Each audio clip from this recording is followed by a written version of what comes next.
मंच पर विराजमान भारतीय जनता पार्टी के राष्ट्रीय अध्यक्ष आदरणीय श्री राजनाथ सिंह जी, यहां के प्रदेश अध्यक्ष श्रीमान लक्ष्मीकांत जी, आदरणीय डॉक्टर जोशी जी, आदरणीय श्री कल्याण सिंह जी, मंच पर विराजमान सभी वरिष्ठ महानुभाव और लाखों की तादाद में आए हुए मेरे भारत के भाग्य विधाता भाइयों और बहनों,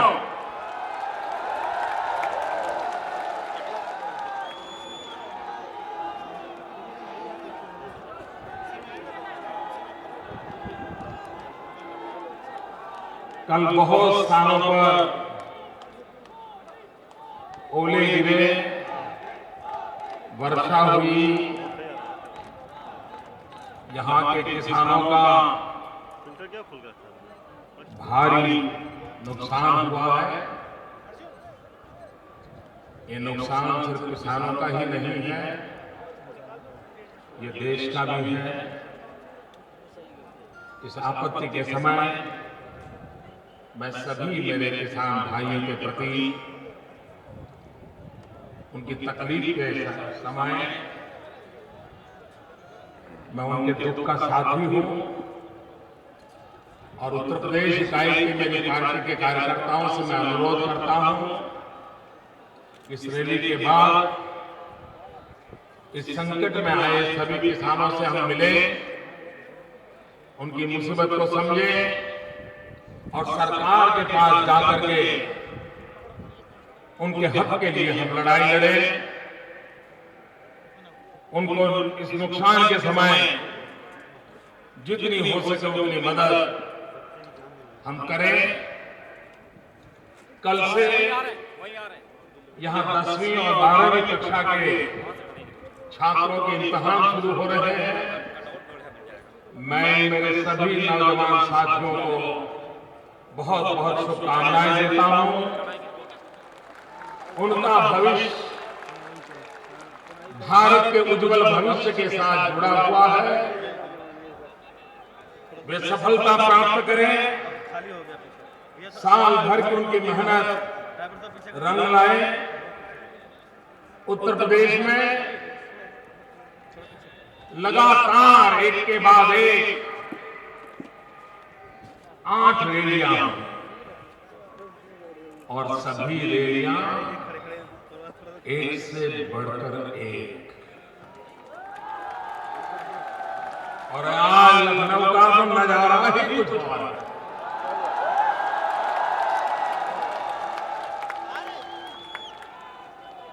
एक केसरिया समंदर दिखाई दे रहा है, केसरिया समंदर।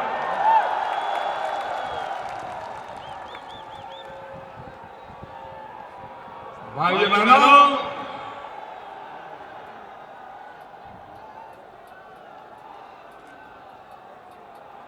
अभी तो चुनाव की गर्मी शुरू होना बाकी है,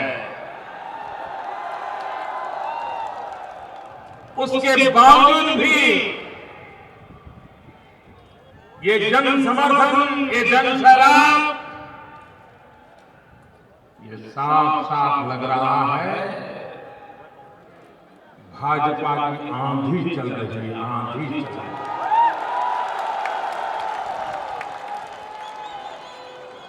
और भाई बहनों, आज ये आंधी है, चुनाव घोषित होते ही ये सुनामी में परिवर्तित हो जाएगा और सबका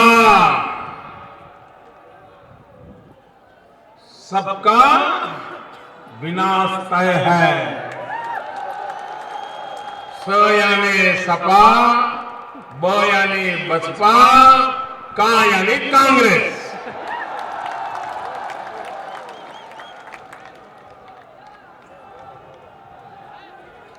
सबका लूटा है, सबका ने लूटा है।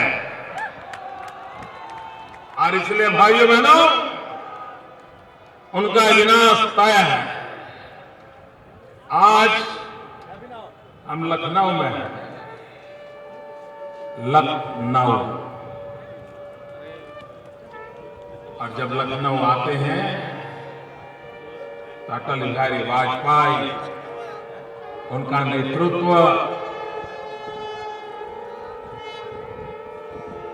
बहुत कुछ उनसे सीखना मिला है। आप लखनऊ वाले बहुत भाग्यशाली हैं, क्योंकि आपने अटल जी को अपना बना लिया था, जीत लिया था। भाइयों बहनों, ऐसा कहा जाता है, शाम अवध सुबह बनारस, ये रुतबा पूरे उत्तर प्रदेश का है। और जब लखनऊ की बात आती है तो लोग कहते हैं, मुस्कुराइए, आप लखनऊ में हैं। भाइयों बहनों, ये कोई सामान्य सिद्धि नहीं है आपकी। आज ऐसे शहर में आया हूं जिसकी अपनी पहचान सदियों से है, अदब और तहजीब की रही है। लखनऊ यानी तहजीब, लखनऊ यानी अदब। लेकिन भाइयों बहनों, पिछले कुछ वर्षों से ऐसी सरकारियों ने ऐसा डेरा तंबू डाला है, इन शासन में बैठे हुए लोग, इसके पहले शासन में बैठे हुए लोग, इन लोगों के कारनामे ऐसे रहे हैं कि जो लखनऊ अदब और तहजीब से जाना जाता था, उसी लखनऊ में शासन करने वाले लोगों ने उसे भुला दिया है और तहबाजारियों को अपने बगल में बिठा दिया है। आज तहजीब पर तहबाजारियां हावी हो गए हैं। भाइयों बहनों, मैं यहां की जनता से प्रार्थना करता हूं कि आपकी वो जो विरासत है, जो सदियों से पली बढ़ी है, उस विरासत को तबाह करने का किसी को अवसर न दें। भाइयों बहनों, यहां पर शासन में बैठे हुए लोग इसे तबाह करने पर तुले हुए हैं। अब ये उत्तर प्रदेश में, एक लखनऊ में अब कव्वाली की तान नहीं है, सिर्फ राजनीति का ताना बाना बचा है। अब यहां संगीत की बंदिश नहीं है, बदमाशों का बोलबाला है। अब यहां तबले पे थाप नहीं है, यहां पर दिन रात गुंडों के थप्पड़े ही दिखाई दे रहे हैं। संगीत के सुर नहीं है, कट्टे और बंदूकों की आवाज सुनाई दे रही है। गोमती का वो वैदिक स्वरूप नहीं, ऐसे लग रहा है गंदी नाली बना दी गई है। क्या हो गया हमारे उत्तर प्रदेश को? हम भी वही हैं, तुम भी वही हो। बदलता है रंग आसमां कैसे कैसे। भाइयों बहनों, अटल बिहारी वाजपेयी जी कहा करते थे कि दिल्ली का रास्ता लखनऊ से गुजरता है। भाइयों बहनों, जो गर्व से अटल बिहारी वाजपेयी लखनऊ की बात करते थे, उसमें बहुत बड़ा वजन है, बहुत बड़ी ताकत है। और उसी से प्रेरणा लेकर के मैं आज लखनऊ की धरती पर कहना चाहता हूं, समृद्ध भारत का सपना तभी पूरा होगा जब उत्तर प्रदेश, समृद्ध उत्तर प्रदेश की नींव मजबूत होगी। समृद्ध उत्तर प्रदेश की नींव मजबूत हुए बिना समृद्ध हिंदुस्तान संभव नहीं है। और इसलिए भाइयों बहनों, हम लोगों का सपना होना चाहिए कि अगर भारत का भाग्य बदलना है तो उसकी शुरुआत उत्तर प्रदेश की करनी पड़ेगी। अगर देश के गरीबों का, दलितों का, पीड़ितों का, शोषितों का कल्याण करना है तो उसका प्रारंभ इस विशाल प्रदेश से करनी होगी। और एक बार उत्तर प्रदेश सामर्थ्यवान बन गया, उत्तर प्रदेश शक्तिशाली बन गया, तो हिंदुस्तान को शक्तिशाली बनने में देर नहीं लगेगी। देखते ही देखते हिंदुस्तान सामर्थ्यवान बन जाएगा। आज नेताजी ने अपने भाषण में पराजय स्वीकार कर लिया।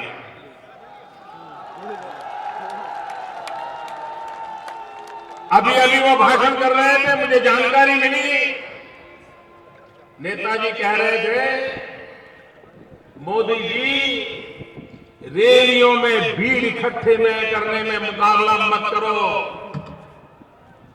मतलब इसमें तो उन्होंने पराजय स्वीकार कर लिया कि वो मोदी की रैलियों की भीड़ में मुकाबला नहीं कर सकते। और दूसरा भी पराजय स्वीकार कर लिया। उन्होंने कहा मोदी जी विकास के मुद्दे पर मुकाबला करें। भाइयों बहनों, मैं विकास की राजनीति का पक्ष कर रहा हूं। मैं देश के राजनेताओं को, राजनीतिक दलों को 10 साल से कह रहा हूं कि वोट बैंक की राजनीति छोड़ो, विकास की राजनीति के मुद्दे पर आओ। आज मुझे खुशी है कि नेताजी को भी अपने पुराने रास्ते छोड़ करके आज अपने भाषण में विकास की चर्चा करने के लिए मजबूर होना पड़ा है। ये उनका दूसरा पराजय है। भाइयों बहनों, नेताजी आप गुजरात की आलोचना कर रहे हो, अच्छा होता आप अपने उत्तर प्रदेश के काम का हिसाब देते हैं। उत्तर प्रदेश को आप कहां से कहां ले गए, जरा जनता को उसका हिसाब देते। लेकिन गुजरात का भी वो झूठ फैला रहे हैं। भाइयों बहनों, मैं उत्तर प्रदेश के लोगों को पूछना चाहता हूं, आपको बिजली मिलती है? जरा जोर से बोलिए। बिजली मिलती है? गांव में बिजली आती है? किसान को बिजली मिलती है? घरों में बिजली मिलती है? क्या शहरों में भी पूरी बिजली मिलती है? नेताजी जरा गुजरात जाकर के देख के आइए। 24 घंटे 365 दिन बिजली मिलती है नेताजी। और आपके यहां पर बिजली में भी रिजर्वेशन है। नेताजी के इलाके में तो बिजली मिलेगी, लेकिन जनता जनार्दन को बिजली न मिले, ये तो आपके कारनामे हैं। आप मेरे से विकास की बात कर रहे हो? नेताजी, मैं पूछना चाहता हूं, अभी तो आपके बेटे की सरकार को 1 साल नहीं हुआ है, आपको तुलना करनी है। एक साल में आपने उत्तर प्रदेश में 150 दंगे करवाए हैं। गुजरात में 10 साल में एक दंगा नहीं हुआ है, कहीं कर्फ्यू नहीं लगा। आप हमसे तुलना कर रहे हो? नेताजी, शर्म से माथा झुक जाता है नेताजी। आपकी राजनीति के कारण, आपके नेताओं की गुंडागर्दी के कारण पूरे हिंदुस्तान में जो गंभीर गुनाह है उसमें 45% गुनाह अकेले नेताजी आपके नाक के नीचे होते हैं। और आप हमें सुना रहे हो। इतना ही नहीं, महिलाओं का जिनका सम्मान और सुरक्षा होनी चाहिए, उन महिलाओं को एक साल में अकेले उत्तर प्रदेश में 20,000 से ज्यादा महिला उत्पीड़न की घटनाएं घटी हैं। नेताजी, आप हमारे साथ विकास की किस भाषा में बात करते हो? इतना ही नहीं, आपके यहां गुनाहों में करीब 240% वृद्धि हुई है। क्या लोग आपको चुन करके इसलिए बिठाते हैं? और क्या किया आपने कानपुर में? वहां के विद्यार्थियों की आपने नेता जाकर के पिटाई करे, आपकी पुलिस विद्यार्थियों पर जुल्म करे। पूरे उत्तर प्रदेश के मेडिकल कॉलेज में संकट का छाया जाए। ये देश ये गुंडागिर्दी की राजनीति अब स्वीकार नहीं करेगा। आपने ये जो हालत पैदा की है, और आप हमारा हिसाब मांग रहे हो। नेताजी, आपके कारनामे कैसे हैं वो अब ज्यादा मुझे कहने की जरूरत नहीं है।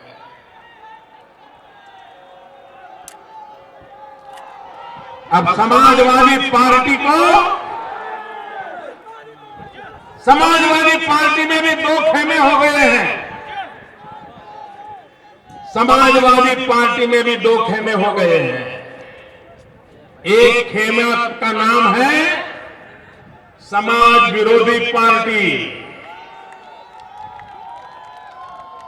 और दूसरे खेमे का नाम है सुखवादी पार्टी। वो सुख पर मौज में पड़ गए हैं। ये सुखवादी पार्टी है, ये समाज विरोधी पार्टी है। नेताजी, आपकी राजनीति भले चलती हो, लेकिन मेहरबानी करके राम मनोहर लोहिया जी का नाम लेना बंद कीजिए। उनके आत्मा को कितनी पीड़ा होती हो। ये नाच गान के नजारे, रिलीफ कैंप में बच्चों की मौत, राम मनोहर लोहिया जी को कितनी पीड़ा देती है।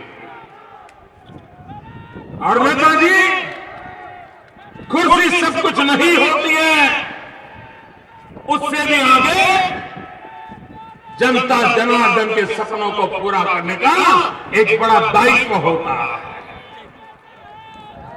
नेताजी, आप विकास की बात कर रहे हैं। आज गुजरात में विकास का एक पैमाना होता है, प्रति व्यक्ति आय।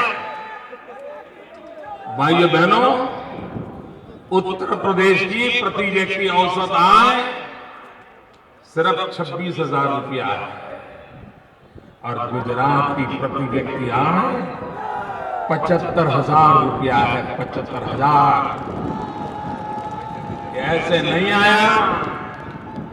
भाइयों बहनों, पूरा बड़ा इतना उत्तर प्रदेश गुजरात से 10 गुना बड़ा उत्तर प्रदेश है, लेकिन उत्तर प्रदेश के सिर्फ 10,000 गांवों में बिजली जा रही है। गुजरात के 100% गांवों में बिजली जाती है, घरों में बिजली। नेताजी, आपके उत्तर प्रदेश में 40% परिवारों को भी अभी बिजली नहीं पहुंची है। गुजरात में 99% परिवारों में बिजली पहुंच चुकी है। भाइयों बहनों,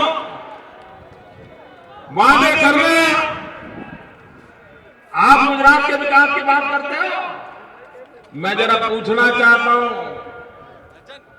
नेताजी, आपने मेरे से गुजरात से शेर मांगे थे, शेर, बब्बर शेर। मैंने कहा ठीक है, दे दो भाई।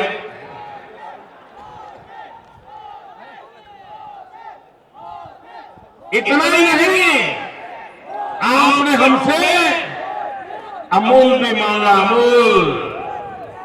अगर आपको गुजरात का विकास नहीं देखता है तो अमूल को उत्तर प्रदेश में लाने की जरूरत क्या पड़ी। और भाइयों बहनों, मैं आपको बताता हूं,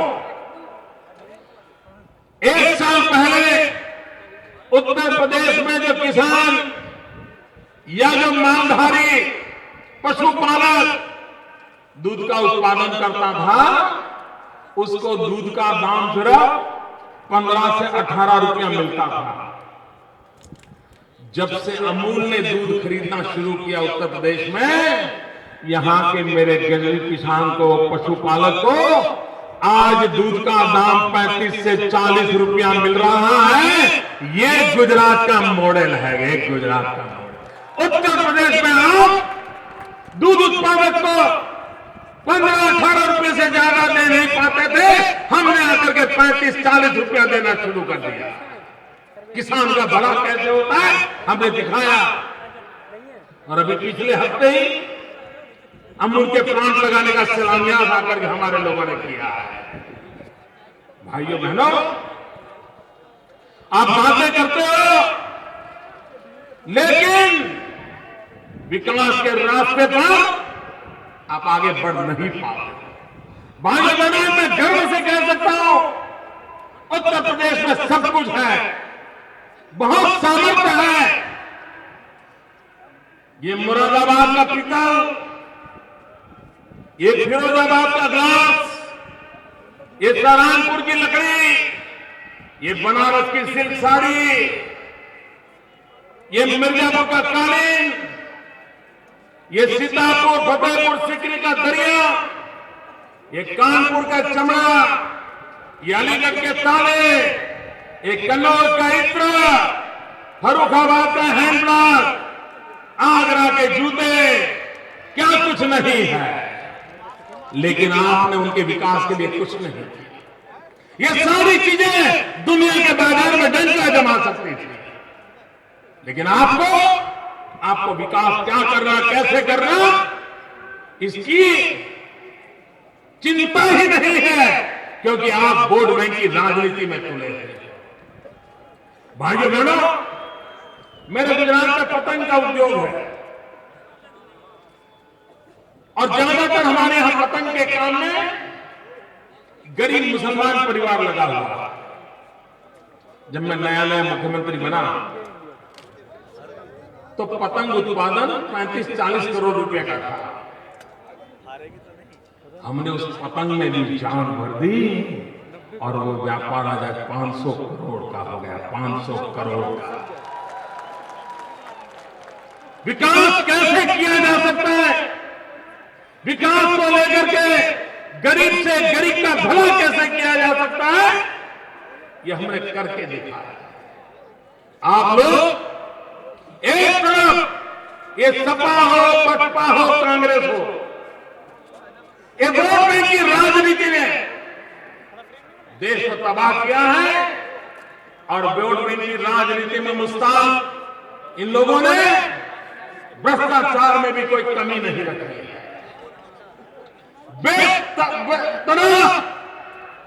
और आपके उत्तर प्रदेश के मंत्रियों का नाम दे दीजिए जो दिल्ली में बैठे। एक मंत्री कोयला खावे, मालूम है ना, आपके उत्तर प्रदेश के एक सज्जन जो दिल्ली में मनमोहन सिंह जी की सरकार में विराजते हैं, कोयला खाने पान पर आरोप लगा हुआ है, और दूसरे मंत्री दुनिया में जाकर के ढिंढोरा पीटते हैं और घर में अपंग, अंध, अपाहिज उनके पैसों से भी मलाई खा लेते हैं। गंभीर आरोप लगे हैं उन पर, एनजीओ के नाम पर अपंग को, विकलांग को जो सुविधाएं मिलनी चाहिए उसमें से भी भ्रष्टाचार करने की आदत नहीं छोड़ रहे। और एक तीसरे मंत्री ऐसे हैं, जब उन्होंने सुना कि एनजीओ का भ्रष्टाचार का, उन्होंने कहा 70 लाख का भ्रष्टाचार नहीं हो सकता। हमारे केंद्र का मंत्री 70 लाख का भ्रष्टाचार नहीं कर सकता, 70 करोड़ होता तो मैं मान लेता। बेशर्मी की भी तो कोई सीमा होती है भाइयों, बेशर्मी की तो सीमा होती है। इतना ही नहीं, यहां पर एक मंत्री की भैंस हो गई।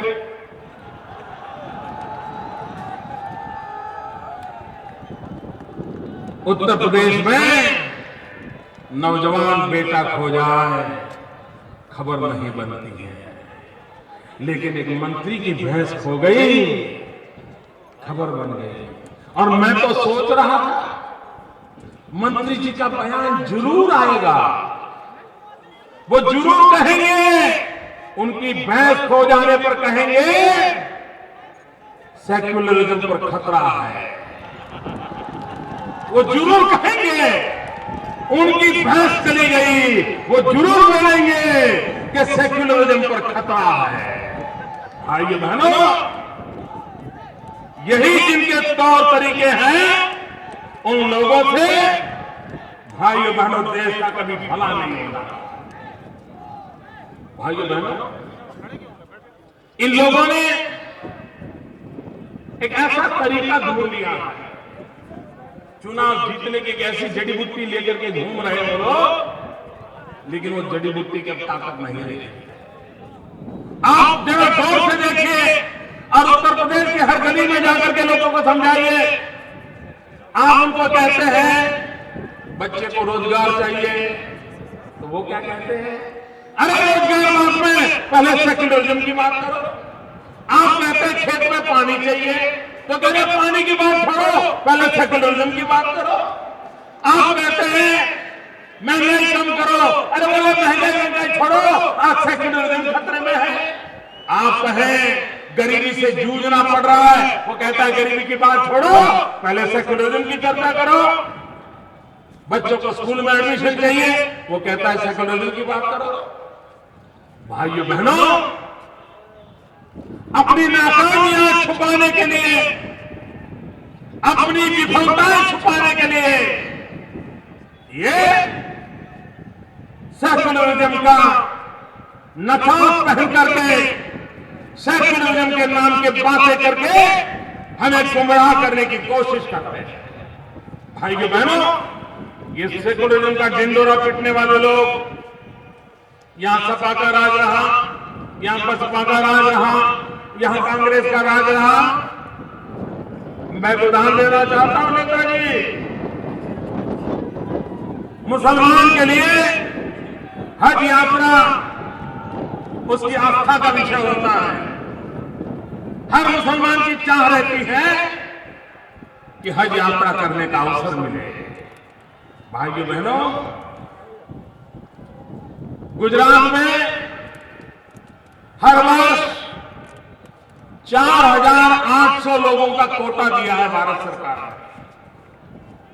सिर्फ 4,800 मेरे मुसलमान भाई बहन हज यात्रा के लिए जा पाते हैं। लेकिन जब अर्जी मंगवाते हैं, एप्लीकेशन मंगवाते हैं, तो गुजरात में एप्लीकेशन आती है 38,000 अर्जी आती है। और श्रीमान नेताजी, इस सेक्युलरिज्म की रेवड़ियां बांटने वाले सपा बसपा कांग्रेस के वोट बैंक की राजनीति करने वाले लोग, आपके राज्य में क्या हाल है? आपका कोटा है 32,000 का, उत्तर प्रदेश का कोटा है 32,000 का, और अर्जी कितनी आती है? मुश्किल से 35,000 अर्जी आती है। अगर यहाँ के मुसलमान की आर्थिक स्थिति अच्छी होती तो वो भी हज के लिए अर्जी करता, लेकिन आपने उसको बिगड़ बर्बाद करके रखा है, गरीब बना करके रखा है, उसको इंसान नहीं एक बोझ का टुकड़ा समझ कर रखा है, उसको बर्बाद करके रखा हुआ। भाइयों बहनों, जो लोग सेकुलरिज्म की चर्चा करते हैं उनसे मैं कहना चाहता हूं, और भाइयों बहनों बेस समझने की आवश्यकता है।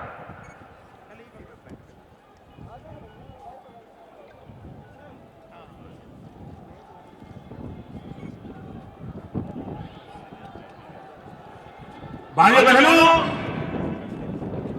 ये बेस समझ लीजिए, उनका सेकुलरिज्म ये वोट बैंक की राजनीति है। हमारा सेकुलरिज्म उसका मतलब है इंडिया फर्स्ट। उनका सेकुलरिज्म सत्ता पाने का हथकंडा है। हमारा सेकुलरिज्म सर्वपंथ समभाव का है। उनके लिए सेकुलरिज्म तोड़ो और राज करो का रास्ता है। हमारे लिए सेकुलरिज्म जोड़ो और विकास करो का रास्ता है। उनके लिए सेकुलरिज्म ये सिर्फ चुनावी नारा है। हमारे लिए सेकुलरिज्म ये आर्टिकल ऑफ फेथ है। और इसलिए भाइयों बहनों, जो लोग हमें ललकारते हैं उनसे ललकारते हुए मैं कहता हूं, भाइयों बहनों, आंधियों की जीत है, आंधियों की जीत है। जहां बिजलियां गिराने की, आंधियों की जीत है जहां बिजली गिराने की। मुझ में भी जीत है, मुझ में भी जीत है वहीं आशियां बनाने की। मुझ में भी जीत है वहीं आशियां बनाने की। भाइयों बहनों, आज देश के जितने नेता हैं वो निराशा में डूबे हुए हैं। वे देश को ऊपर नहीं उठा सकते। मैं निराशावादी व्यक्ति नहीं हूं, मैं आशा से भरा हुआ इंसान हूं। मेरी पार्टी आशा से भरी हुई पार्टी है।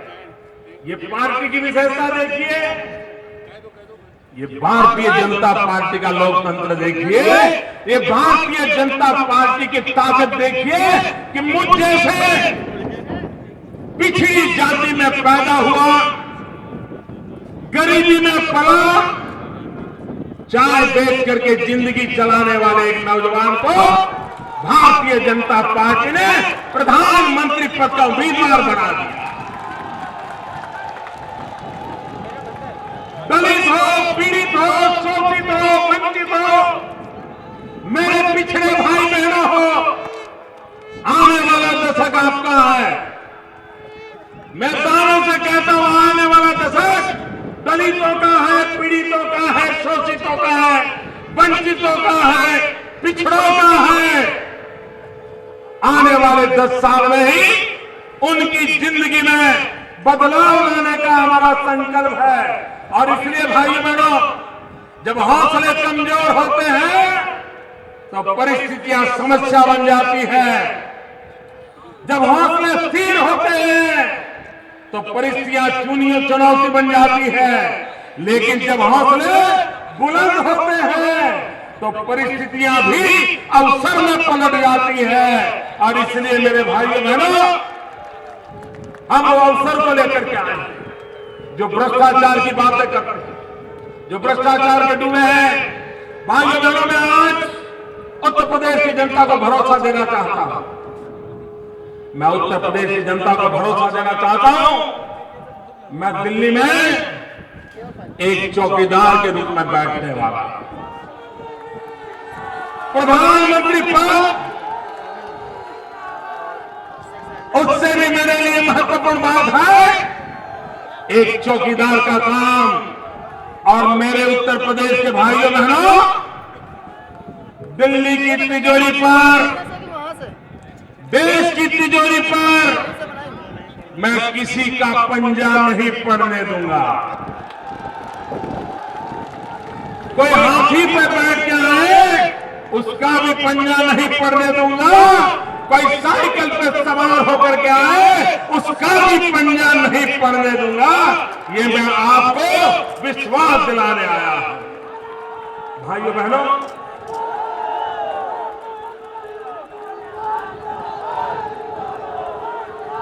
भाइयों बहनों, आखिर में मेरे मन के भावों को व्यक्त करने वाली एक कविता मुझे किसी ने भेजी है। वो कविता आज मैं आपको सुनाना चाहता हूं। उसके पहले मेरे साथ एक बार बोलिए, भारत माता की। भाइयों बहनों, एक कविता मैं मानता हूं आज की स्थिति में सब सवालों के जवाब देती है। सौगंध मुझे इस मिट्टी की, मैं देश नहीं मिटने दूंगा। मैं देश नहीं मिटने दूंगा, मैं देश नहीं झुकने दूंगा। सौगंध मुझे इस मिट्टी की। मेरी धरती मुझसे पूछ रही, मेरी धरती मुझसे पूछ रही, कब मेरा कर्ज चुकाओगे। मेरा अंबर मुझसे पूछ रहा, कब अपना फर्ज निभाओगे। मेरा वचन है भारत मां को, मेरा वचन है भारत मां को, तेरा शीश नहीं झुकने दूंगा। सौगंध मुझे इस मिट्टी की, मैं देश नहीं झुकने दूंगा। वो लूट रहे हैं सपनों को, वो लूट रहे हैं सपनों को, मैं चैन से कैसे सो जाऊं। वे लूट रहे हैं सपनों को, मैं कैसे चैन से सो जाऊं। वो बेच रहे हैं भारत को, खामोश में कैसे हो जाऊं। हाँ, मैंने कसम उठाई है, हाँ मैंने कसम उठाई है। मैं देश नहीं बिकने दूंगा, मैं देश नहीं झुकने दूंगा। सौगंध मुझे इस मिट्टी की, मैं देश नहीं बिकने दूंगा। वो जितने अंधेरे लाएंगे, वो जितने अंधेरे लाएंगे, मैं उतने उजाले लाऊंगा। वो जितने अंधेरे लाएंगे, मैं उतने उजाले लाऊंगा। वो जितनी रात बढ़ाएंगे, मैं उतने सूरज उगाऊंगा। वो जितनी रात बढ़ाएंगे, मैं उतने सूरज उगाऊंगा। इस छल फरेब की आंधी में, इस छल फरेब की आंधी में मैं दीप नहीं बुझने दूंगा। इस छल फरेब की आंधी में मैं दीप नहीं बुझने दूंगा। सौगंध मुझे इस मिट्टी की, मैं देश नहीं झुकने दूंगा, मैं देश नहीं झुकने दूंगा। वो चाहते हैं जागे न कोई, बस रात का कारोबार चले।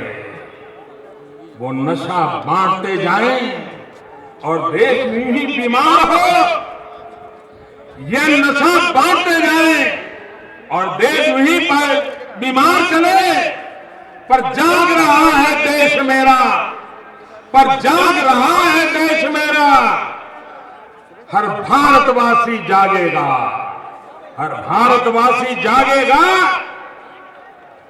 मां बहनों की असमत पर, मां बहनों की असमत पर गीत नजर लगाए बैठे हैं। हर इंसान है यहां डरा डरा, दिल में खौफ जमाए बैठे हैं। मैं अपने देश की धरती पर अब दर्द नहीं उगने दूंगा। मैं अपने देश की धरती पर अब दर्द नहीं उगने दूंगा। मैं देश नहीं रुकने दूंगा। सौगंध मुझे इस मिट्टी की, मैं देश नहीं मिटने दूंगा, मैं देश नहीं झुकने दूंगा। अब घड़ी फैसले की आई, अब घड़ी फैसले की आई, हमने है कसम खाई, हमें फिर से दोहराना है और खुद को याद दिलाना है। न भटकेंगे न अटकेंगे, न भटकेंगे न अटकेंगे, कुछ भी हो इस बार हम देश नहीं मिटने देंगे। सौगंध मुझे इस मिट्टी की, मैं देश नहीं मिटने दूंगा, मैं देश नहीं मिटने दूंगा, मैं देश नहीं झुकने दूंगा। भारत माता की, भारत माता की। दोनों हाथ ऊपर करके पूरी ताकत से बोलिए, भारत माता की, भारत माता की। वंदे वंदे वंदे वंदे वंदे वंदे।